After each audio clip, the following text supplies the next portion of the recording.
Жаңалыклары вакыты студияда Лейсан Галиева исәнмесез. Бүгінгі шығарылышының төп темалары. Қолабызда автобус йөртүчеләрне тикшерәләр. Укытучы һәр һөнәргә юл башын. Бәйге нәтиҗәләре буенча иң алдынгы укытучыларны билгеләделәр. Туган тел бәйрәме дәвам итә. Әлбәттә, автобусларны йөртүчеләрнең юл хәрәкәте кагыйдәләрен бозуларын ачыклауга юнәлдерелгән масса күләм тикшерү узды. Мондый рейдларның максаты бер юл транспорт һәлакәтләре профилактикасы. 3 месяца текущего года на территории Омельницкого муниципального района произошло 27 дорожно-транспортных происшествий, в которых 5 человек погибло и 34 человека получили травмы различной степени тяжести.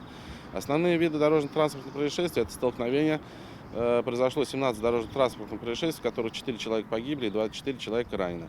И наезды на пешеходов по вине водителей произошло 8 ДТП, в которых 1 человек погиб и 8 человек получили травмы.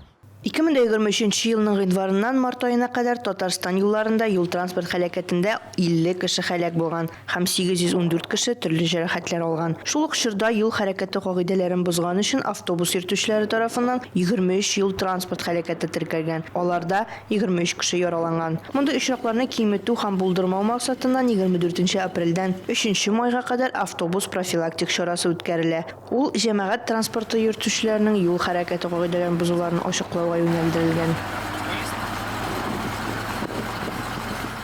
Автобус йөртүчеләрдән һәм алар тарафыннан юл хәрәкәте кагыйдәләрен үтәү кеше гомере белән бәйле. Шуңа күрә алар җентекләп тикшерелә. Аерым игътибар автобусларның техник торышына, транспорт чараларының юл хәрәкәтендә катнашуга кертелүен раслый торган гамәлдәге диагностик картага бирелә. Моннан тыш, пассажирларны йөртү өчен лицензия, машина йөртүчеләргә куелган таләпләрнең үтәлеше шарт. Шулай ук вазифаи затларның машина йөртүчеләргә алдан медицина тикшерү үткәрү һәм автобусларның техник торышына рейс алды контроле үткәрү таләпләрен үтәүләре тикшерелде. Рейд нәтиҗәсендә 24 автобус тикшерелде һәм 8 кагыйдә бозу очрагы ачыкланды. Алар арасында куркынычсызлык каешларын эләктермәү, техосмотрсыз һәм техник җитешсезлек белән хәрәкәт итү. Госавтоинспекция отдела МВД России по Омельницкому району напоминает водителям о необходимости неукоснительного соблюдения правил дорожного движения и призывает быть крайне внимательными и осторожными на дорогах. Алия Бәйрәмалова, Дамир Корбанов, Яңалыклар вакыты, Луч Әлмәт телекомпаниясе. Әлмәт районы мәктәп командалары арасында куркынычсыз тәгәрмәч конкурсының муниципаль этабы нәтиҗәләре билгеле булды. Ул 3 көн буе дәвам итте. Бәйгедә шәһәр һәм район мәктәпләреннән 36 команда катнашты. Командалар беренче 2 көнне 6 станция аша үтеп, юл хәрәкәте кагыйдәләре, беренче медицина ярдәме күрсәтү һәм тормыш иминлеге нигезләре буенча биремнәр үтәде. Гамәли өлешендә велосипед белән билгеле маршрут узды. 3нче көнне исә юл хәрәкәтләре профилактикасына иҗади караш бәяләнде. Нәтиҗәдә шәһәр мәктәпләре арасыннан беренче урынны балалар һәм яшүсмерләр иҗаты командасы, районнан Тайсуган урта мәктәбе командасы яулады. Мондый бәйгеләрнең максаты бер юл хәрәкәтендә катнашучыларны кечкенәдән үк тәрбияләү. Быелгы бәйге ул юл хәрәкәте яшь инспекторлары отрядлары оешуга 50 ел тулуга багышланган иде. Бөгелмә педагогы Кристина Майорова Бөтен Россия туган тел укытучылары бәйгесендә җиңүче булды. Онда катнашучылар туган тел әдәбияты буенча дәресләр укыту методикасын һәм туган телләрне, милли мәдәниятләрне һәм традицияләрне саклауга юнәлдерелгән дәрестән тыш эшчәнлек проектын тәкъдим иттеләр. Бу белемнәр белән Кристина Майорова туган мәктәбендә педагоглар стажировкасында уртаклашты. Тулырак Айгөл Шарафиевада. Кристина Майорова Бөтен Россия туган тел укытучылары конкурсында җиңүче исемен яулады. Бәйгенең соңгы этабына 50 укытучы уза. Алар арасында татар, рус, чуаш, мари, удмурт һәм мордва телләре укытучылары була. Хәзер Кристина Майорова һәркем өчен үрнәк. Ул рус телен укыту традицияләре һәм инновацияләре өлкәсендәге белемнәре белән тәҗрибә уртаклашырга килгән укытучылар белән бүлешә. Сегодня покажем актуальные мастер-классы, которые как раз-таки связаны с этим направлением. Сегодня, безусловно, актуальное направление смыслового чтения, поэтому мой мастер-класс будет посвящен именно этому. И также я покажу на своем уроке отдельные приемы по данному методу. Туган тел укытучыларының квалификациясын күтәрү бу 3нче мәктәп традициясе. Һәр ел сайын мәктәп КФУның Идел буе төбәк ара квалификация күтәрү үзәгенең стажировка мәйданчыгына әверелә. Монда укытучылар алдынгы педагогик тәҗрибә белән уртаклашалар. Сегодня у нас проходит достаточно традиционное для нашей школы мероприятие. Сегодня мы встречаем слушателей курсов повышения квалификации Приволжского межрегионального центра повышения квалификации Казанского федерального университета. Это учителя родного языка. Сегодня мы с ними поделимся своим опытом работы по созданию развивающей среды, по созданию условий для формирования функциональной грамотности обучающихся. Покажем несколько мастер-классов. Квалификация күтәрү мастер-классына Татарстанның көньяк көнчыгышы педагоглары килде. Бу Азнакай, Леногорск, Баулы, Бөгелмәнең туган тел укытучылары. Бу стажировкалар укытучыларга үзләренең теоретик багажлары белән генә кайтып китмәскә, һәм менә шушы мәктәпкә килеп, аларның алдынгы педагогик хезмәтен өйрәнеп, аларның тәҗрибәсен өйрәнеп, үзләренең дә кайткач мәктәпләрендә эш тәҗрибәләрендә кулланыр өчен кирәк. Бу көнне туган тел укытучылары өчен ачык дәресләр, мастер-класслар оештырылды. Айгөл Шәрәфиева, Зирак Сәйдкулов, Яңалыклар вакыты, Луч Әлмәт телекомпаниясе.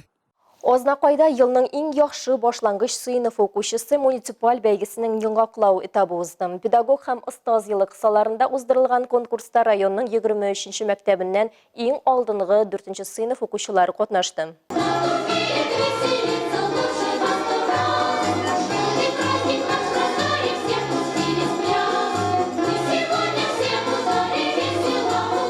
Кемдер тегәргә һәм бәйләргә ярата, кемдер спортта алдынгы, кемдер оста биюче, икенчеләре җырчы, шагыйрь, рәссам. Иң талантлы кызлар һәм малайлар бер сәхнәдә.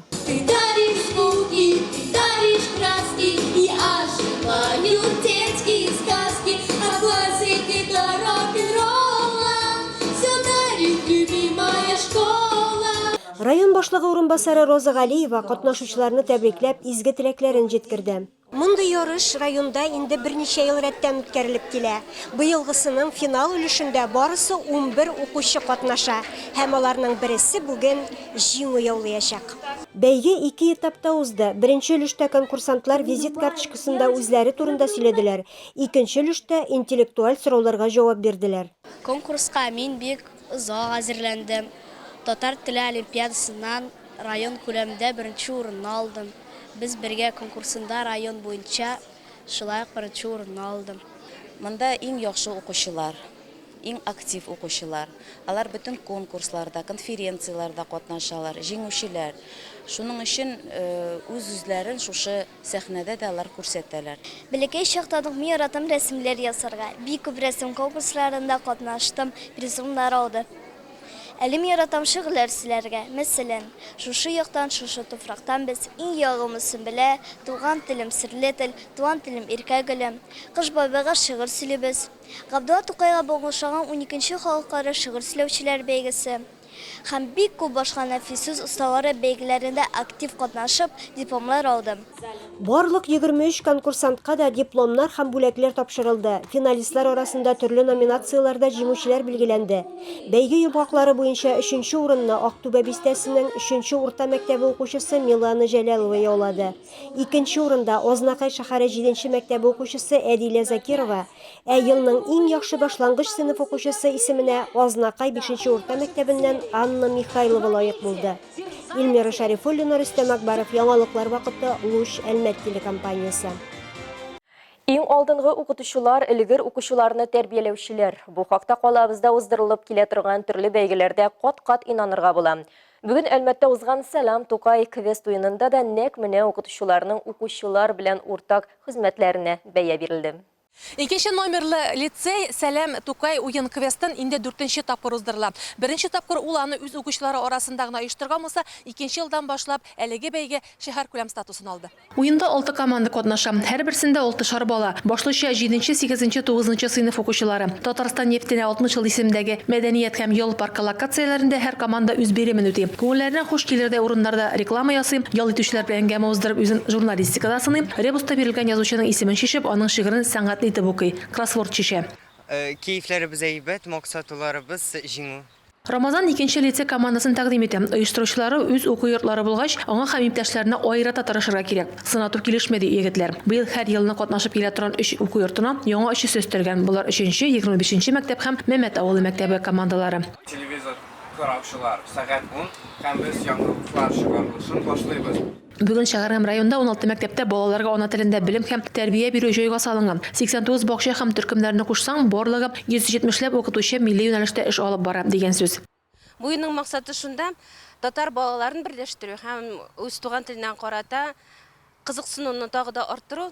Чөнки татар балалары өчен оештырылган уеннар шәһәр күләмендә мәктәп балалары өчен оештырылган уеннар әлегә юк. Бу уен безнең балаларны берләштерә, үзара аралашырга ярдәм итә. Шарт буенча катнашучылар 6 станция уза, биремнәрнең видео җавабын ВКонтакте шелтәрендәге махсус төркемгә җибәреп баралар. Жюри исә экраннар аша карап бәяләп тора. Әтиәннәр сезнең бу уенга ничек карый? Алар да бик кызыксына. Алар да балаларын катнашырга тырыштыра. Мин үзе безнең мәктәптән чыгып кына әйтәсе килә. Бүген огыдан пробник булуына карамастан әтиәннәр балаларын җибәрделәр. Чөнки татар телендә аралашу, татар балалары булып, үсү татар мөхитендә тәрбияләнү ул да ата-аналардан тора. Нәтиҗәдә беренче лицей интернаттан татарның каймаклары, икенче урынны Мәмәтнең Кит Мәмәт командасы яулады, өченче урында икенче лицейның лицей йолдызлары командасы. Рәдифә Нугманова, Дамир Корбанов, яңалыклар вакыты, Луч, Әлмәт телекомпаниясе. Ознакайда татар халкының бөек шагыйре Габдулла Тукайның улуг туган көнен 137 елын бәйрәм иттеләр. Шагыйрьне искә алырга мәктәп укучылары, язучылар, мәдәният хезмәткәрләре, район җитәкчелеге, гомумән Тукайның иҗатын хөрмәт итүчеләр җыйналды. Туган тел бәйрәме хакында тулырак Эльмира Шәрифуллина сюжетында. Өзелеп, сөйде егет, кыяр кыймас ачты, аңа бер көн йөрәген сөем диде. Ләкин назлы кызның ишетмәде, мин дә дигәнен. Тукай теле туган телем минем. Бәйрәм чарасы шул исем астында узды. Чыннан да Габдулла Тукай бөек шәхес. Кыска гына гомерендә 30дан артык китап язып калдырган. Аның әсәрләрендә туган илгә, туган телгә мәхәббәт тасвирлана. Ул иҗат итеп калдырган әдәби образлар мәңге яши. Аның һәрбер чыккан әсәре, ул халыкчан һәрбер чыккан әсәре халыкның моңзарын әйтеп бирә торган булган. Шуңа аны халык яраткан һәм озатканда да аны урамнар тулы халык агымы барган. Туган тел бәйрәменә халык бик күп җыелган иде. Монда балалар бакчаларына йөрүче кичкенәләр дә, шигырь сөюче өлкән яшьтәгеләр дә бар. Бу көннәрдә районыбыз һәм шәһәребез китапханәләрендә, мәдәният йортларында бик матур чаралар үтә.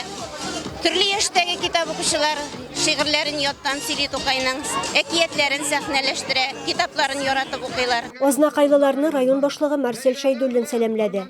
Барыгызны да шундый матур бәйрәм белән, туган тел бәйрәме белән, үзебезнең бөек Тукайыбызның туган көне белән тәбрик итәм, котлыйм, хөрмәтле ознакайлар. Иҗат өлкәсендә хезмәт куючыларга дипломнар, дәрәҗәле бүләкләр тапшырылды. Бүген безнең Гөлстанчылар өчен инде аеры шундый шатлыклы көн.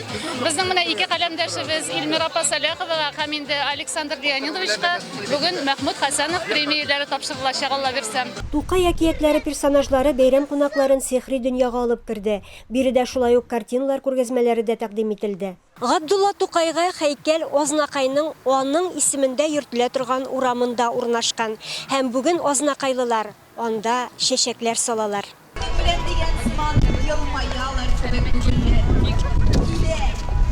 Чара Тукай сүзләренә иҗат ителгән җырлы биюле тамаша белән, шигъри мизгелләр белән үрелеп барды.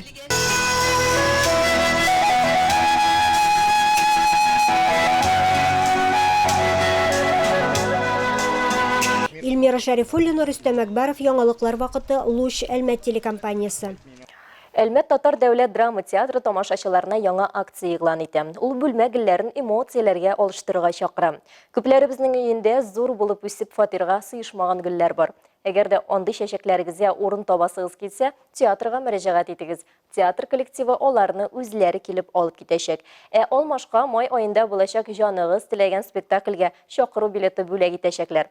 Чакыру билетлары өчен 1 метрдан артык биеклектәге чәчәкләр кабул ителә. Аларны сезнең кебек үк кайгыртырга вәгъдә бирәләр. Элемтә өчен телефон 45 46 40. Бүгінгі шулар иде. Милли Сәнгалиева һәм монтаж операторы Алия Бәйрамалова сезнең белән сау булашабыз. Исән сау булыгыз.